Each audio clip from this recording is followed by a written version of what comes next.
এ ভাই, ইব্রাহিম আলাইহিস সালাতু ওয়াস সালামকে আগুনের মধ্যে ফালানোর জন্য নমরুদ জিনার ব্যবস্থা করছে। কিসের ব্যবস্থা? জিনার ব্যবস্থা করছে। যুবক যুবতী যখন একসাথে অপকর্মের মধ্যে লিপ্ত হয়ে গেছে, সমস্ত রহমতের ফেরেশতারা এখান থেকে চলে গেছে।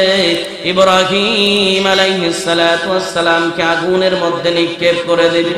এই মুহূর্তে আল্লাহ রাব্বুল আলামিন আগুনের মধ্যে নোটিশ জারি করে দিলেন, রে আগুন, আমার ইব্রাহিমের জন্য আরামদায়ক হয়ে যাও। আগুন কার হুকুমে চলে? জোরে বলেন, কার হুকুমে চলে? হযরত ইব্রাহিম আলাইহিস সালাতু ওয়াস সালামকে আগুনের ভিতরে নিক্ষেপ করে দেওয়া হলো। ইব্রাহিম আলাইহিস সালাতু ওয়াস সালাম আগুনের ভিতরে বসে রয়েছে। হযরত জিবরাইল আলাইহিস সালাতু ওয়াস সালামকে আল্লাহ রাব্বুল আলামিন ডাক দিয়ে বলে, জিবরাইল, আমার পয়গম্বর হযরত ইব্রাহিম আলাইহিস সালাতু ওয়াস সালামকে নমরুদ উলঙ্গ করে আগুনের মধ্যে ফেলে দিয়েছে। যা আমার বন্ধুর জন্য জান্নাত থেকে পোশাকের ব্যবস্থা করে দে।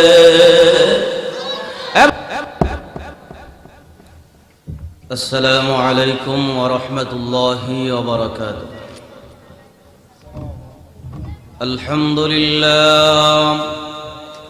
الحمد لله نحمده ونستعينه ونستغفره ونؤمن به ونتوكل عليه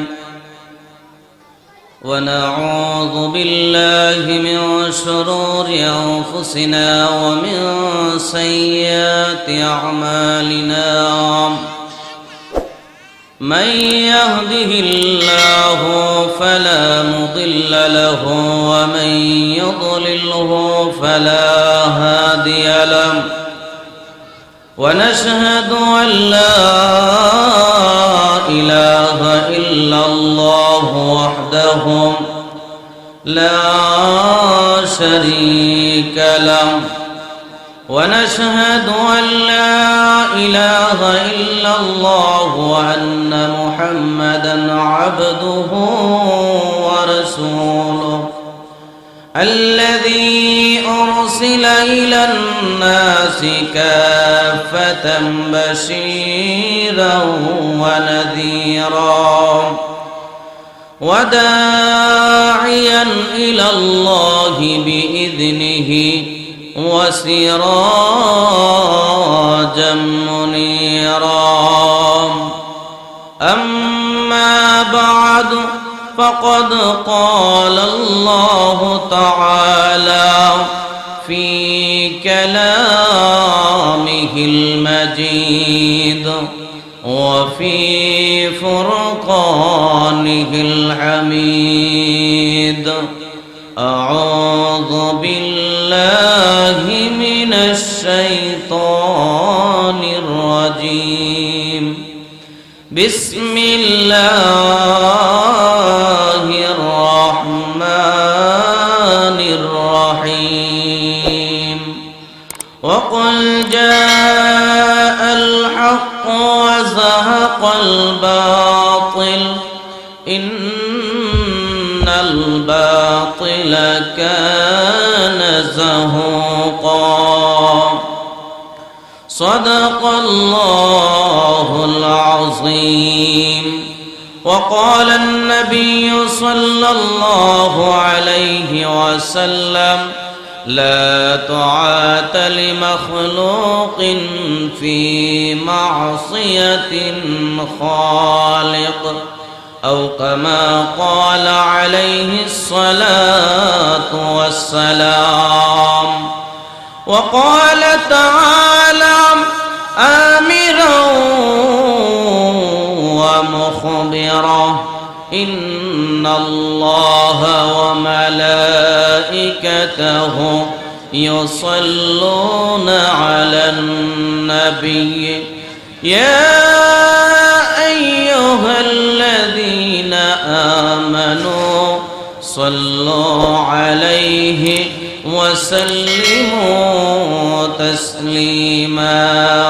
صلى الله وعلى محمد صلى الله عليه صلى الله على محمد صلى الله عليه इलाही दिखा दे हमें दियार मदीना इलाही बना दे हमें गुबार मदीना सल्लल्लाहु अला मुहम्मद सल्लल्लाहु अलैहि वसल्लम बलगल उला बिकमालिही कशफत दुजा बिजमालिही हसनत जमीअ खिसालिही सल्लु अलैहि व आलिही ला इलाहा इल्लल्लाह ला इलाहा इल्लल्लाह मोहब्बतेर साथे सकले दुरूद पढ़ेन ला इलाहा ला इलाहा इल्लल्लाह ला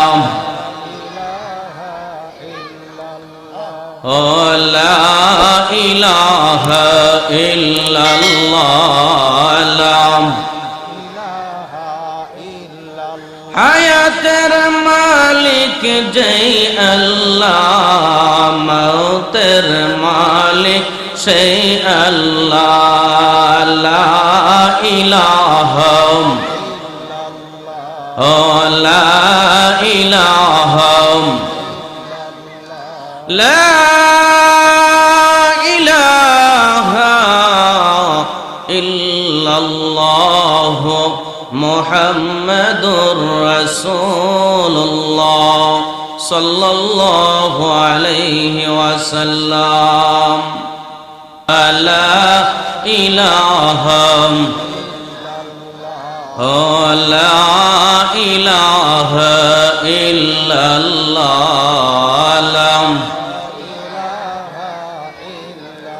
ला इलाहा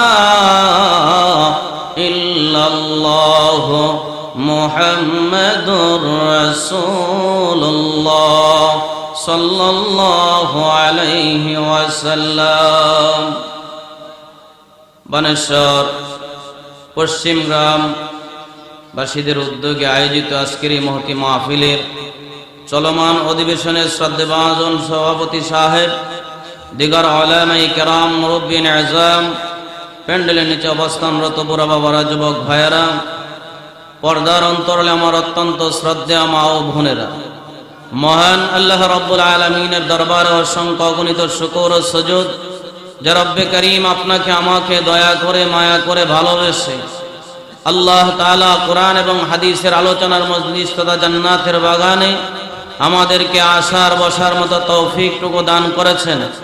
এই জন্য রব্বে করিমের দরবারে আমরা সকলে উচ্চ আওয়াজে শুকরিয়া আদায় করি। সকলে বলে আলহামদুলিল্লাহ, আরো জোরে বলে আলহামদুলিল্লাহ। আল্লাহ রাব্বুল আলামিন যে আমাদেরকে এরকম একটা জান্নাতের বাগানের সুব্যবস্থা করে দিয়েছেন, এতে আমরা খুশি না বেজার? যদি আমরা খুশি হই, রব্বে করিমের প্রশংসা করতে কোনো কৃপণতা করা যাবে? রব্বে করিম আমাদেরকে কোরআন শোনার ব্যবস্থা করে দিয়েছেন, আমরা আমাদের অন্তঃস্থল থেকে রব্বে করিমের পবিত্রতা প্রশংসা করব, ঠিক কিনা বলেন? এই জন্য আমরা সকলেই রব্বে করিমের প্রশংসা করতে তৈরি আছি তো ইনশাআল্লাহ? বলেন সুবহানাল্লাহ, আরো জোরে বলেন সুবহানাল্লাহ, আলহামদুলিল্লাহ, লা ইলাহা ইল্লাল্লাহ, আল্লাহু আকবার। মোহতারাম হাজিরিন, আজ 21শে ফেব্রুয়ারি 2021, আজকের এই দিনটা আমাদের জন্য একটা মর্মান্তিক একটা দিন। এই দিনে আমাদের এই বাংলার কত সন্তানের জীবনের বিনিময়ে আমরা আমাদের এই মাতৃভাষাকে পেয়েছি, ঠিক কিনা বলেন? আল্লাহ রাব্বুল আলামিন 1952 সালে যারা আমাদের এই মাতৃভাষাকে ফিরিয়ে আনার জন্যে নিজের বুকের তাজা রক্ত বাংলার জমিনে ঢেলে দিয়েছেন, আল্লাহ রাব্বুল আলামিন যেন আজকের এই মাহফিলকে উসিলা করে তাদের কবরকে জান্নাতুল ফেরদাউসের টুকরা বানায় দেয়। সকলে বলুন আমিন। আরো জোরে বলেন আমিন। যারা রক্ত দিয়ে আমাদের এই দেশের আমাদের মাতৃভাষাকে চিনিয়ে এনেছে তাদের অবদান কোনোদিন দিয়ে শেষ করা যাবে? শেষ করা যাবে না। এই জন্য তাদের জন্য দোয়া করার দরকার আছে কিনা বলেন? এই জন্য আমি আপনাদেরকে উদারত আহ্বান জানাবো, যারা এখনো এদিক সেদিক ঘোরাফেরা করতেছেন, মাহফিলের প্যান্ডেলের নিচে এসে বসে পড়েন। মোহতারাম হাজিরিন, আমরা এই দেশটা এমনিতেই পাই নাই। ভারতবর্ষ যখন 1600 সালে 1600 খ্রিস্টাব্দে যখন ব্রিটিশ বেনিয়ারা ইন্ডিয়ায় ভারত উপমহাদেশে বাণিজ্যের নামে তারা যখন প্রবেশ করে, এক পর্যায়ে তারা ভারতবর্ষের ক্ষমতাও দখল করে ফেলে। শুধু ভারতবর্ষের ক্ষমতা দখল করে শুধু তাই নয়, এক পর্যায়ে মুসলমানদের উপর অত্যাচার আর নির্যাতনের স্টিম রোলার চালিয়ে দেয়। মুসলমানদেরকে জায়গায় জায়গায় হত্যা করতে আরম্ভ করে। যে জায়গা থেকে তাদের বিরুদ্ধে প্রতিবাদ হয় সেখান থেকেই মুসলমানদেরকে নিরণ আর পীড়ন শুরু হয়ে যায়। কিতাবের মধ্যে ঘটনায় আসছে, আমাদের বাংলার চট্টগ্রাম থেকে নিয়ে হায়দ্রাবাদ পর্যন্ত এমন কোন একটা গাছ ছিল না যে গাছের মধ্যে আলেমের লাশ ছিল না। যারা ইংরেজের প্রতিবাদ করেছে তাদেরকে তারা হত্যা করেছে। ও ভাই, তাদের জীবনের বিনিময়ে আমরা এই ভারত উপমহাদেশকে ইংরেজের হাত থেকে স্বাধীনতা অর্জন করতে সম্ভব হয়েছি। যখন ইংরেজরা এক পর্যায়ে যখন দিল্লিকে দখল করে ফেললো, দিল্লিকে দখল করে যখন মুসলমানদের সমস্ত ক্ষমতাকে একেবারে নিঃশেষ করে দিতে চাইলো, তখন মুসলমানদের আধ্যাত্মিক রাহবার শাহ আব্দুল আজিজ মুহাদ্দিসে দেহলভী রাহমাতুল্লাহি আলাইহি 1803 ইংরেজিতে দিল্লির হাদিসের মসনদ থেকে ঘোষণা দিয়েছিল, ও ভারত উপমহাদেশের সমস্ত মুসলিমরা শোনো, আমরা এখন আর ঘরে বসে থাকার সময় নয়, সকলে ঐক্যবদ্ধ হয়ে ইংরেজদের বিরুদ্ধে যুদ্ধ করা ফরজ হয়ে গেছে। বলুন ঠিক কিনা?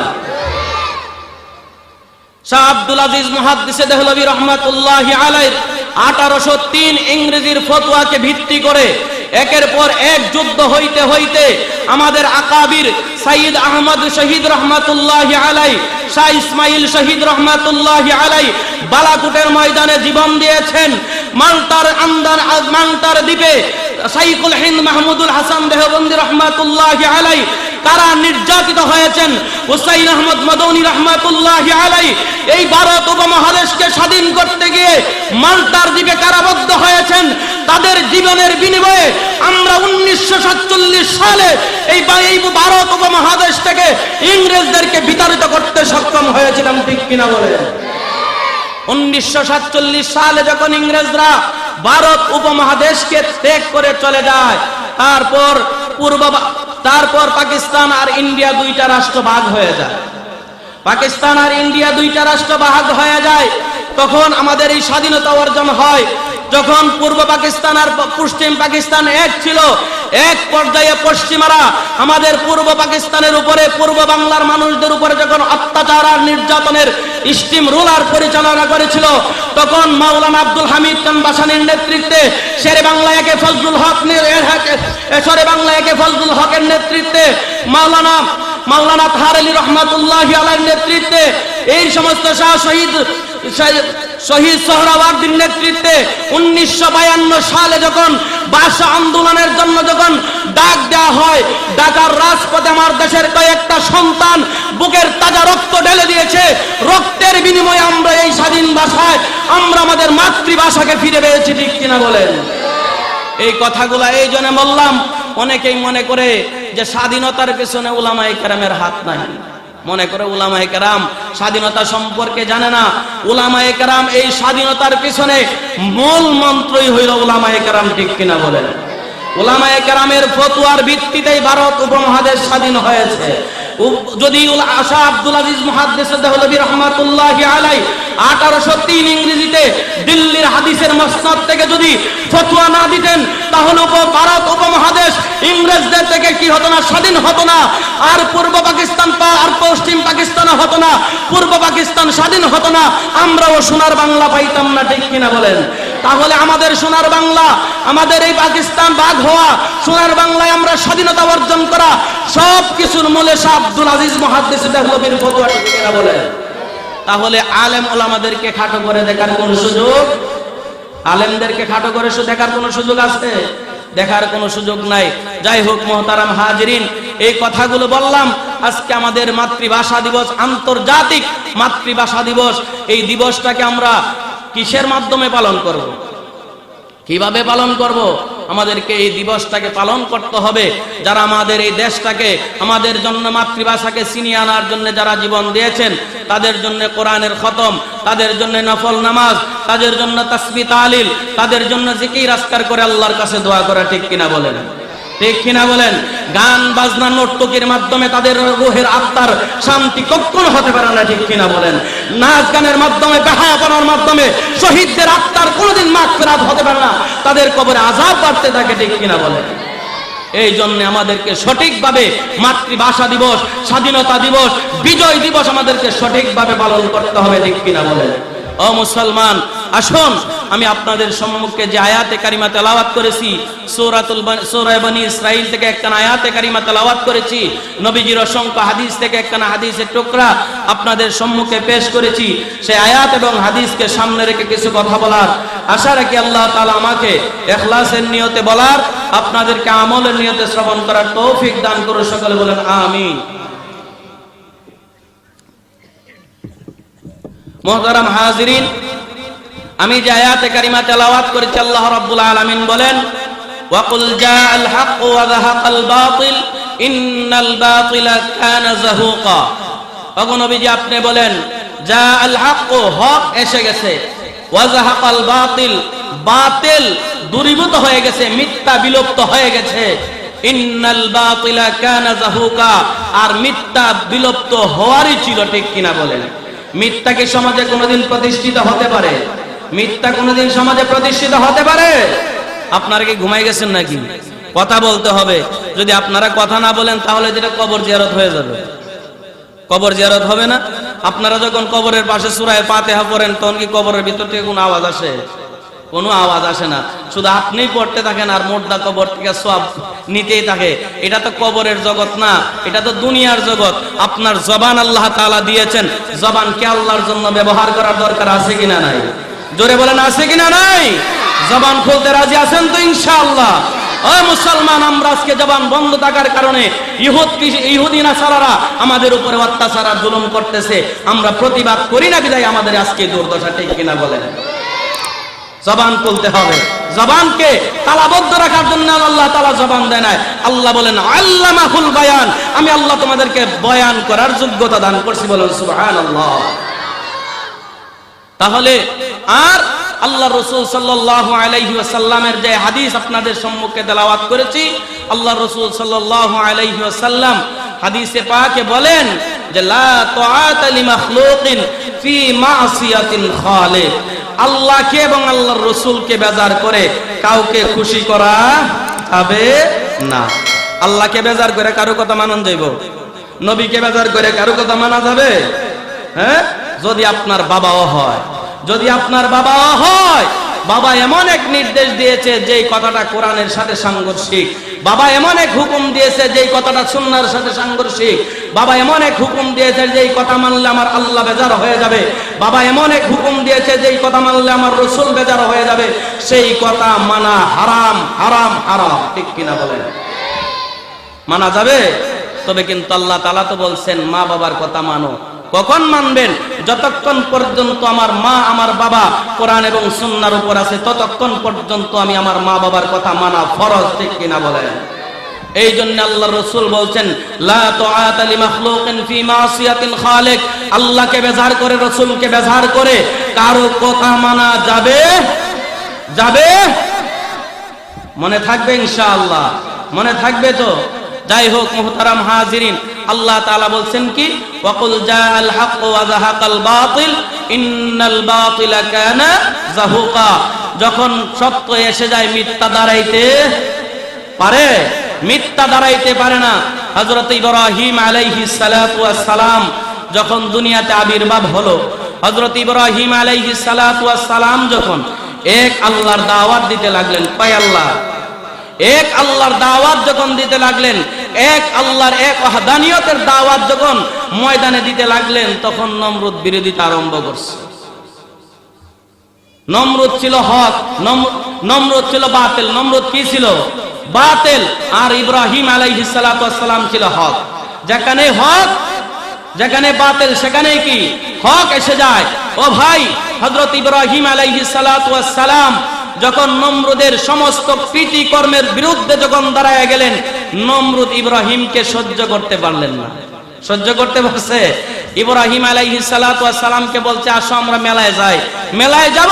বলে না, আমার শরীরটা খারাপ। আমার কি শরীর খারাপ, আমি মেলায় যাইতে পারবো না। সবাই মেলায় চলে গেছে। ইব্রাহিম আলাইহিস সালাতু ওয়াস সালাম এই দিকে ওই নমরুদের যত বড় বড় মূর্তিগুলো রাইখা গেছে যে ঘরের মধ্যে তারা পূজা করে, ওই ঘরের ভিতরে ঢুকছে। ঢুইকে একটা সাথে একটা কোরাল নিয়ে গেছে আর কিছু খাবার নিয়ে গেছে, গিয়ে বলতেছে খা খা। খাইতে পারে না, ধরতে পারে না। তো সর্বনাশ করে কি আব্বাই দি খাওয়ান দেয়া যায়? এ খায় না, কথাও কয় না। যে খাইতে পারে না, ধরতে পারে না, মাসি তার খাবার নিয়ে যায়, এটাও রক্ষা করতে পারে না। হে আবার মাবুদ হয় কেমনে? মাবুদ হইতে পারে? মাবুদ হইতে পারে? মাবুদ হতে পারে না। হযরত ইব্রাহিম আলাইহিস সালাতু ওয়াস সালাম সমস্ত মূর্তিগুলোরে বাইরে বাঁধছে, বড়ডারে দাঁড় করায় রেখে চলে আসছে। আসার পরে যখন তারা যখন মেলা শেষ করে আসছে, আয়েশা সর্বপ্রথম মূর্তি যেই জায়গার মধ্যে রাখছে সেই জায়গার মধ্যে তারা পূজা করার জন্য গেছে। তারা উপাসনা করার জন্য গিয়া দেখে একটাও দাঁড়ানো নাই, সব মাটিতে আপাদা পড়েছে। কোনোটার হাত ভাঙ্গা, কোনোটার পাও ভাঙ্গা, কোনোটার কান ভাঙ্গা, কোনোটার কেল্লা ভাঙ্গা। এই অবস্থা দেখা হযরতে ইব্রাহিম আলাইহিস সালাতু ওয়াস সালামের কথা তাদের স্মরণ হয়ে গেছে। আইরে, আজরের সন্তান ইব্রাহিম তো বলছিল শরীর খারাপ, কামটা তো হেই করছে। নমরুদ সাথে সাথে 144 জারি করে দিছে, 146 দ্বারা। যাও তাড়াতাড়ি ইব্রাহিমকে নিয়ে আসো। ইব্রাহিম আলাইহিস সালাতু ওয়াস সালামকে নিয়ে আসা হলো। ইব্রাহিম আলাইহিস সালাতু ওয়াস সালাম আসার পরে জিজ্ঞাসা করতেছে, ইব্রাহিম কামটা তুমিই করছো? আমি করছি, তুমি দেখছো? বলে না, আমাদের ধারণা। আমারে কৌকেরে বড়ডারে জিগাও। ইব্রাহিম তুমি ভাঙছো? বলে বড়ডারে জিগাও। ইব্রাহিম এই কথা কয়ও না আমি ভাঙছি বা আমি ভাঙছি না, এরকম ধরনের কোনো কথা বলে না। বড়ডারে জিগাও, কারণ বড়ডার কাঁধে কুড়াল দেখা যাইতেছে। মনে হয় বড়ডার রাগ উঠছে, রাগের ঠেলায় সব দিকে বেড়ে ভেঙে গেছে। কারণ ক্ষুধার্ত এক একটার এক এক ধরনের খাবার, ঠিক কিনা বলে? কেউ পূজা করে, এটারে পূজা করলে সাপে কামড়াবে না, এটারে পূজা করলে বড় লোক হওয়া যাবে, এটারে পূজা করলে রোগে ধরবে না, ঠিক কিনা বলেন? এক একটার এক এক খাওয়ারের তলায় দ্বন্দ্ব হইয়া একটারে ভাঙ্গিয়া চোরমার। শেষ পর্যন্ত নমরুদ তো খুব চালাক, সে বুঝালেছে না না না, ইব্রাহিম ওই কাজটা করছে। ইব্রাহিম কি সেই কাজটা করছে। ইব্রাহিম আলাইহিস সালাতু ওয়াস সালামের দাওয়াতের কাজকে বন্ধ করে দেওয়ার জন্য পরামর্শে বসছে। তখন পরামর্শের মধ্যে মিস্টার ইবলিস এসে হাজির হয়ে গেছে। কে আসছে? মিস্টার ইবলিস। আয়েশা বলতেছে, ইব্রাহিমরে যদি জেলখানায় রাখো, সেখানেও কোরআনের দাওয়াত দেবে, দ্বীনের দাওয়াত দেবে, আল্লাহর কথা বলবে। যদি আরেক দেশে পাঠাইয়া দাও, সেখানে গিয়ে আল্লাহর কথা কইব। কি করন? কমাইরা লাও।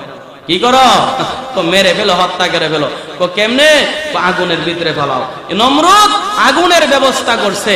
আগুনের ব্যবস্থা করে নমরুদ আগুন ধরাইছে। আগুনও ফালাইব কেমনে, সেটাও শয়তানের পরামর্শ অনুযায়ী হয়েছে। নমরুদ শুধু নয়, হযরত ইব্রাহিম আলাইহিস সালাতু ওয়াস সালামের বিরোধিতা ওনার মা বাবাও করছে। শুধু নমরুদ নয়, সন্তান যখন কোনো অন্যায় করে ফেলে, কিন্তু মা বাবা দেখেন সর্দারের কাছে দৌড়ে, সর্দার সাহেব, চেয়ারম্যান সাহেব, মেম্বার সাহেব, আমার পোলাটা বুঝতে পারছে না, একটু আপনার একটু এই সেই করে দেন না, দেখুন না কোনো রকম নি বাঁচানি যায়। এই কথা বলে কি বলে না? সন্তানের টানে মা বাবা কথা বলে কি বলে না? কিন্তু হযরত ইব্রাহিম আলাইহিস সালাতু ওয়াস সালামকে নমরুদ আগুনের ভিতরে নিক্ষেপ করবে, মা বাবা কিন্তু ইব্রাহিমের পক্ষে নাই। আল্লাহর পয়গম্বর হযরত ইব্রাহিম আলাইহিস সালাতু ওয়াস সালামকে যখন আগুনের মধ্যে নিক্ষেপ করবে, তখন একটা চরকের ব্যবস্থা করা হলো। হযরত ইব্রাহিম আলাইহিস সালাতু ওয়াস সালামকে চরক গাছের মধ্যে বেঁধে আগুনের মধ্যে নিক্ষেপ করবে। তখন ফেরেশতারা এসে ওই জায়গার মধ্যে দাঁড়ানো, চরক ঘুরাইতে পারে না, ইব্রাহিমকে আগুনের মধ্যে নিক্ষেপ করতে পারে না। নমরুদের মাথা গরম হয়ে গেছে, কি ব্যাপার, চরক ঘুরে না কেন? এই মুহূর্তে মিস্টার ইবলিস আইসা বলে, নমরুদ, যদি তুমি ওই ইব্রাহিমকে আগুনের মধ্যে ফেলতে চাও তাহলে জেনার বাজারটা গরম করে দাও। এর বাজার, জেনার বাজার, যুবক যুবতীদেরকে উলঙ্গ করে এই জায়গার মধ্যে জিনার মধ্যে লিপ্ত করে দাও। যদি জিনার মধ্যে লিপ্ত করে দিতে পারো, তাদের এই অপকর্মের স্থলে আল্লাহর রহমতের ফেরেশতারা থাকবে না। ওই কারণে নমরুদ সর্বপ্রথম দুনিয়ার জমিনে জিনার আবির্ভাব ঘটাইয়াছে। এ ভাই, ইব্রাহিম আলাইহিস সালাতু ওয়াস সালামকে আগুনের মধ্যে ফালানোর জন্য নমরুদ জিনার ব্যবস্থা করছে। কিসের ব্যবস্থা? জিনার ব্যবস্থা করছে। যুবক যুবতী যখন একসাথে অপকর্মের মধ্যে লিপ্ত হয়ে গেছে, সমস্ত রহমতের ফেরেশতারা এখান থেকে চলে গেছে। ইব্রাহিম আলাইহিস সালাতু ওয়াস সালামকে আগুনের মধ্যে নিক্ষেপ করে দিবে। এই মুহূর্তে আল্লাহ রাব্বুল আলামিন আগুনের মধ্যে নোটিশ জারি করে দিলেন, রে আগুন, আমার ইব্রাহিমের জন্য আরামদায়ক হয়ে যাও। আগুন কার হুকুমে চলে? জোরে বলেন, কার হুকুমে চলে? হযরত ইব্রাহিম আলাইহিস সালাতু ওয়াস সালামকে আগুনের ভিতরে নিক্ষেপ করে দেওয়া হলো। ইব্রাহিম আলাইহিস সালাতু ওয়াস সালাম আগুনের ভিতরে বসে রয়েছে।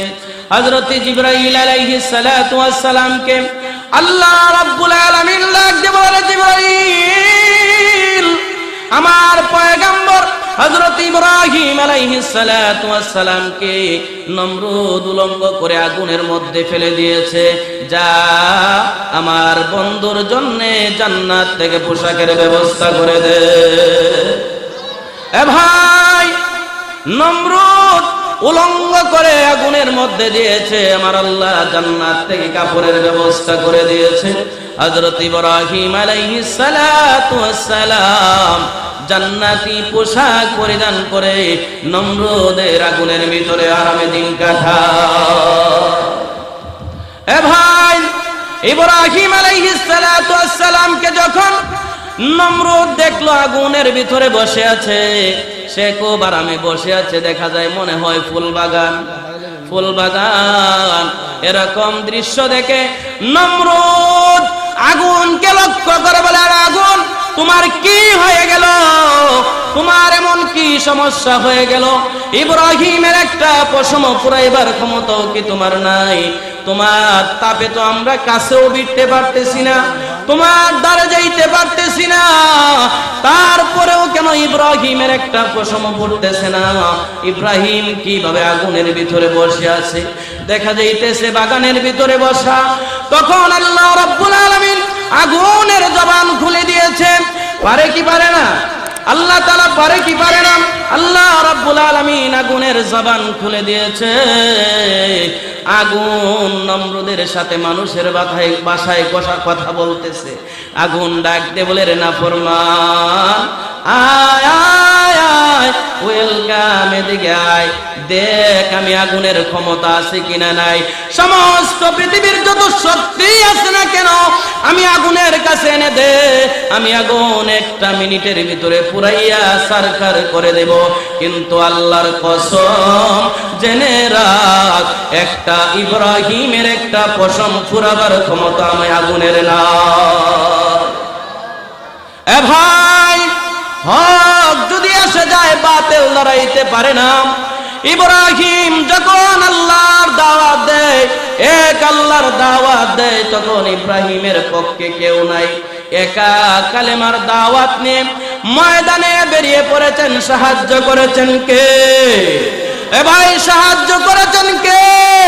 আল্লাহ রাব্বুল আলামিন ইব্রাহিমকে সাহায্য করেছেন। এই জন্য আল্লাহ রাব্বুল আলামিন বলেন ওয়া কুল জাআল হক ওয়া যাহাকাল বাতিল ইন্নাল বাতিলা কানা যাহুকা। ওগো নবীজি, আপনি বলে দিন হক এসে গেছে, হক এসে গেছে, বাতিল থাকতে পারবে না। বাতিল পৃথিবীর জমিনে মাথা চারা দিয়ে থাকতে পারবে না। বাতিলের শক্তি যতই দেখো না কেন। ও ভাই, কিছুক্ষণ পূর্বের আলোচনার দিকে যদি যাই, ইংরেজরা 200 বছর ভারত উপমহাদেশ শাসন করেছে, কিন্তু ঈমানওয়ালা আল্লাহওয়ালাদের সামনে টিকতে পারে নাই। ভারত উপমহাদেশ থাকতে হয়েছে, ঠিক কিনা বলেন? আল্লাহওয়ালাদের সাথে আছেন কে? জোরে বলেন, কে আছেন আল্লাহওয়ালাদের সাথে? ইমানদারের সাথে কে আছেন? আপনাদের কথা বলতে কষ্ট হয়, আপনাদের চাইতে তো আমাদের কষ্ট বেশি হয়। এখানে বসে কথা বলা বড় কষ্টের ব্যাপার। আপনারা যদি কথা না বলেন, তাহলে যিনি এখানে বসে কথা বলবেন ওনার তো কষ্ট হয়ে যাবে। উত্তর দিতে রাজি আছেন তো ইনশাআল্লাহ? এ ভাই, হকের পক্ষে কে আছেন? আল্লাহ। আরশের মালিক আল্লাহ, জমিনের মালিক আল্লাহ। আল্লাহর পয়গম্বরকে বলতেছে, নবী আমার, আপনি জানাইয়া দেন হক এসে গেছে, বাতিল থাকতে পারবে না, মিথ্যা দূরীভূত হয়ে যাবে। মিথ্যা বিলুপ্ত হওয়ারই ছিল, এটা বিলুপ্ত হবেই, কেউ টিকায়া রাখতে পারবে না। ঠিক কিনা বলেন? সম্মানের মালিককে, সম্মানের মালিককে, ইজ্জতের মালিককে, বেইজ্জতের মালিককে আল্লাহ। ও ভাই, আমাদের এখন কিন্তু শিরিকের সময় এসে যাইতেছে। মানুষ দেখবেন ব্যানারে ব্যানারে লাগাইতেছে, সমস্ত ক্ষমতার উৎস হইল জনগণ। বলেন নাউজুবিল্লাহ। ও ভাই, জনগণের কোনো ক্ষমতা নাই। মানুষ কাউকে ক্ষমতা দিতেও পারে না, মানুষ কাউকে সম্মান দিতে পারে না। আল্লাহ যদি কাউকে সম্মান না দেয়, আল্লাহ বলেন ওয়া তুইজ্জু মান তাশা ওয়া তুযিল্লু মান তাশা। আমি যাকে সম্মান দেই কেউ তাকে বেইজ্জত করতে, আমি যাকে বেইজ্জত করি তাকে কেউ ইজ্জত দিতে পারে। দেখছেন না, সময়ে সময়ে দেখছেন ইরাকের জমিনে বুশরে জুতা দা বেরিয়েছে, বাইরেছে কিনা? বুশরে জুতা দা বেরিয়েছে। কত বড় প্রেসিডেন্ট ছিল, সম্মান দিছে আবার জুতা দা বেরিয়া নিছে। ইমানদারের পক্ষে আছেন কে? আল্লাহ সুবহানাহু ওয়া তাআলা। আল্লাহ তাআলা মাজলুমের পক্ষে, জালেমের পক্ষে আল্লাহ তাআলা নাই। বলেন ঠিক কিনা? ঠিক। এ ভাই, আমাদেরকে ধৈর্যের সাথে মোকাবেলা করতে হবে, ঠিক কিনা? ঠিক। আমাদের ঈমানের মোকাবেলা করতে হবে। ঈমান নিয়ে সামনের দিকে আমাদেরকে অগ্রসর হতে হবে। কোন বাতিল শক্তির চোখ রাঙানি দেখে আমাদেরকে ভয় পেলে চলবে না, ঠিক কিনা বলে? বাতিলের শক্তি দেখেন, নমরুদ ইব্রাহিম আলাইহিস সালাতু ওয়াস সালামকে যুদ্ধের জন্য আহ্বান করছে। কিসের জন্য? যুদ্ধের জন্য আহ্বান করছে।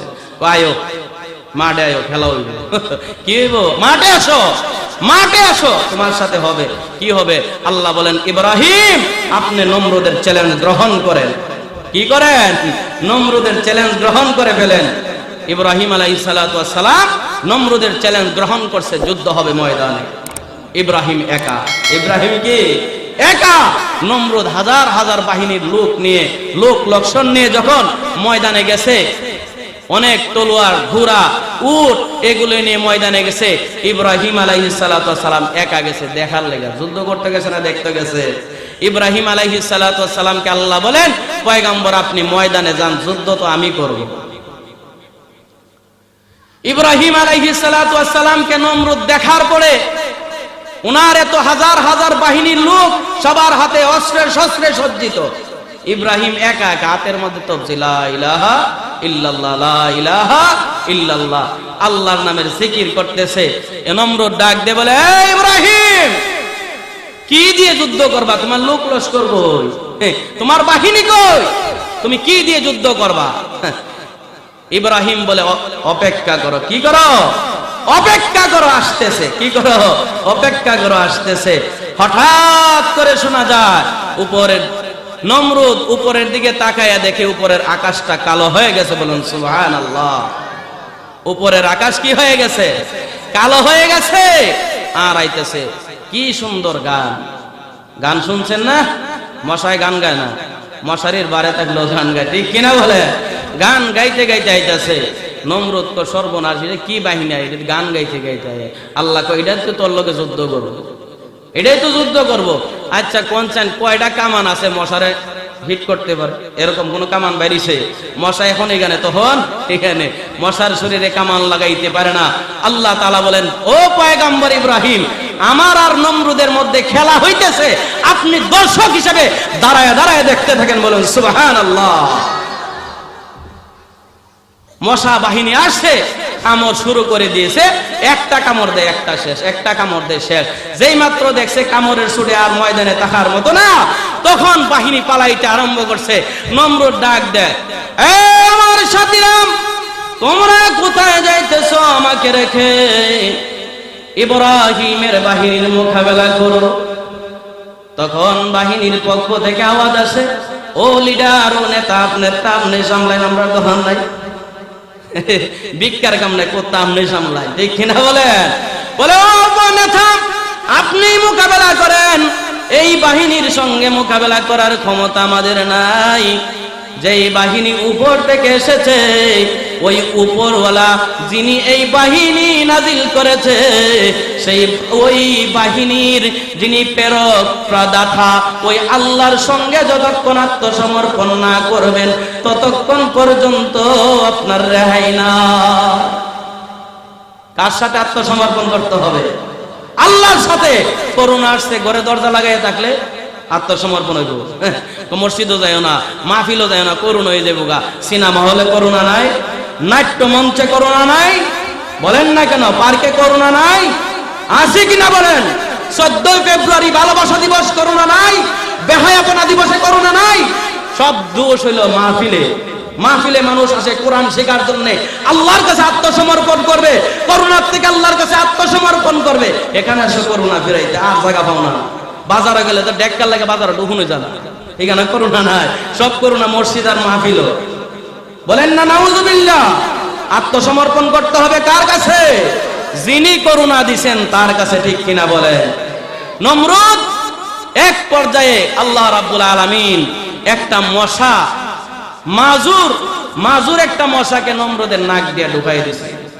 এখন ঢুকছে, ঢুইকা যখন ব্রেনের মধ্যে গিয়ে কামড় শুরু করছে, তখন তার অধীনস্থদেরকে বলতেছে, আমারে কি করো, সেবা করো, মাথার যন্ত্রণা ভালো লাগে না। তখন তাফরা দেয়, তাফরা কাম হয় না। যখন জুতা দা বাড়ি দিছে, কখন আরাম লাগে, তখন কয় আরাম লাগে। জুতার বাড়ি শুরু হয়ে গেছে, জুতার বাড়ি শুরু হয়ে গেছে। এক পর্যায়ে খাদেম হেরা আর কত বাইরা মনে বাইরেতে বেরোতে, আমিও ক্লান্ত, দরহা নাই ইজাত বেতনের, ইজাত চাহি আমি আর করতাম না। এমন বাড়ি দিছে, দুনিয়ার থেকে বিদায়, মশা বাইরিয়া যা তার পথে। আল্লাহ ওয়ালাদের সাথে বেয়াদবি করলে ঈমান নসিব হবে না, বেইজ্জতের সাথে মৃত্যুবরণ করতে হবে, ঠিক কিনা বলেন? ও মুসলমান, আমাদের ঈমান নিয়ে কবরে যাইতে হবে, ঠিক কিনা বলেন? আল্লাহ তাআলা বলেন, ওয়াকুল জাআল হক ওয়া যাহাকাল বাতিল ইন্নাল বাতিলা কানা যাহুকা। এ ভাই, আল্লাহর পয়গম্বর বিশ্বনবী রাহমাতুল লিল আলামিন যখন দুনিয়াতে আবির্ভাব হলো, পয়গম্বরের উপরে যখন আল্লাহ তাআলা শরীয়ত নাজিল করলেন, কোরআন নাজিল করলেন, কোরআন নাজিল করার পরে আল্লাহর পয়গম্বর 3 বছর পর্যন্ত প্রকাশ্যে দিবালকে কোনো দাওয়াতের কাজ করতে পারে নাই। আল্লাহ রাব্বুল আলামিন বলেন, পয়গম্বর এখন প্রকাশ্যে কোনো দাওয়াত নয়, কিছুদিন যাক, আমি যতক্ষণ পর্যন্ত হুকুম না দেব ততক্ষণ পর্যন্ত আপনি গোপনে আল্লাহর ইবাদত করেন, আমি আল্লাহর ইবাদত করেন। যখন আমার পক্ষ থেকে হুকুম হবে তখন আপনি প্রকাশ্যে দ্বীনের দাওয়াত দিবেন। 3টা বছর অতিবাহিত হয়ে গেল। 3 বছর পরে যখন মোটামুটি কিছু লোক ইসলাম ধর্ম গ্রহণ করেছে, আল্লাহ রাব্বুল আলামিন ডাক দিয়ে বলেন, পয়গম্বর এখন সময় হয়েছে আপনি প্রকাশ্যে দ্বীনের দাওয়াত দিতে থাকেন। আল্লাহর পয়গম্বর মক্কার সাফা পাহাড়ের উপরে দাঁড়াইলেন, দাঁড়াইয়া নিজের বংশের গোত্রের লোকদের নাম ধরে ধরে ডাকতেছে। সমস্ত লোক যখন একত্রিত হয়ে গেল, আল্লাহর পয়গম্বর বংশের লোকদেরকে, গোষ্ঠীর লোকদেরকে বলতেছে, ও আমার গোষ্ঠীর লোকেরা শোনাও, আমি এই পাহাড়ের উপরে দাঁড়ানোর কারণে পাহাড়ের এই দিকও দেখি ওই দিকও দেখি। আমি যদি এখন বলি একদল শত্রু বাহিনী তোমাদের উপরে আক্রমণ করবে, এই কথা কি তোমরা বিশ্বাস করবে? তখন সকলে এক বাক্যে বলেছে, হ্যাঁ অবশ্যই আমরা বিশ্বাস করি। আপনি জিন্দেগিতে কোনোদিন মিথ্যা কথা বলেন না। আল্লাহর পয়গম্বর তখন ডাক দিয়ে বলে, আমার গোষ্ঠীর লোকেরা শোনো, তোমরা যেই ভ্রান্ত ধর্মে বিশ্বাসী হয়ে ইবাদত করতেছো, মূর্তির উপাসনা করতেছো, সেই মূর্তির উপাসনা করো না, কারণ এই মূর্তির উপাসনা তোমাদেরকে আল্লাহর আযাব থেকে বাঁচাইতে পারবে না। এ ভাই, আল্লাহ রাব্বুল আলামিন যখন এই হুকুমটুকু দিয়ে দিলেন, তখন আল্লাহর পয়গম্বরের এই কথা শোনা মাত্রই তখন ওনার গোষ্ঠীর লোকেরা বলতেছে, আরে মুহাম্মদ, এই জন্যই বুঝি তুমি আমাদেরকে একত্রিত করেছ, আমরা তোমার কথা মানতে পারলাম না। এক পর্যায়ে মুহাম্মদুর রাসূলুল্লাহ সাল্লাল্লাহু আলাইহি ওয়াসাল্লামের বিরোধিতা আরম্ভ করে দিয়েছে। শুধু তাই নয়, নবীজি হক বলার কারণে নবীজির উপরে এত অত্যাচার করেছে। আল্লাহর পয়গম্বর কানায় কাবার সামনে সিজদারত অবস্থায় আবু জাহেল নবীজির মাথা মুবারকের উপরে উটের উজুরি দিয়ে দিয়েছে। শুধু তাই নয়, আল্লাহর পয়গম্বরকে এমন অত্যাচার করেছে। হযরত যায়েদ ইবনে হারেসা রাদিয়াল্লাহু তাআলা আনহু বলেন, আল্লাহর পয়গম্বরকে তায়েফের ময়দানে তায়েফের যুবকেরা এমন ভাবে রক্তাক্ত করেছে, আল্লাহর পয়গম্বর একবার নয়, দুইবার নয়, তিনবার নবীজি বেহুশ হয়ে জমিনে পড়ে গেছে। এ ভাই, নবীজি এত কষ্ট করেছেন, তারপরেও হক থেকে কোনোদিন পিছপা হন নাই। আল্লাহর পয়গম্বর হকের দাওয়াত দিয়েছে। শেষ পর্যন্ত মক্কার কাফেররা আবু তালেবকে গিয়ে বলে, আবু তালেব, তুমি তোমার ভাতিজাকে সামলাও, যদি তোমার ভাতিজাকে না সামলাও তাহলে তোমার বিরুদ্ধে কি হবে? যুদ্ধ ঘোষণা হবে। আবু তালিব রাসূলকে বুঝাইতে লাগলেন। আল্লাহর রাসূল সাল্লাল্লাহু আলাইহি ওয়াসাল্লাম চাচাকে ওপেন চ্যালেঞ্জ দিয়ে বলে, চাচা, আল্লাহর কসম করে বলি, এক হাতে যদি আমার সঞ্জয় দাও আর এক হাতে যদি সূর্য দিয়ে দাও, আল্লাহর কসম একটা মুহূর্তের জন্য কালেমার দাওয়াত বন্ধ করব না। এ ভাই, আমাদেরকে আল্লাহ রাব্বুল আলামিনের পক্ষ থেকে আদেশকৃত বিধিবিধান মেনে চলতে হবে, ঠিক কিনা বলেন? আল্লাহর জন্য আমাদেরকে চলতে হবে, হক গ্রহণ করতে হবে। নবীজির কথা যারা বিশ্বাস করেছেন কামিয়াব হয়ে গেছে, ঠিক কিনা বলেন? নবীজির কথা যারা বিশ্বাস করেছে কামিয়াব হয়ে গেছে। নবীজির হকের আওয়াজ যারা গ্রহণ করেছে, আল্লাহ রাব্বুল আলামিন তাদেরকে দুনিয়াতে জান্নাতের সার্টিফিকেট দিয়েছে।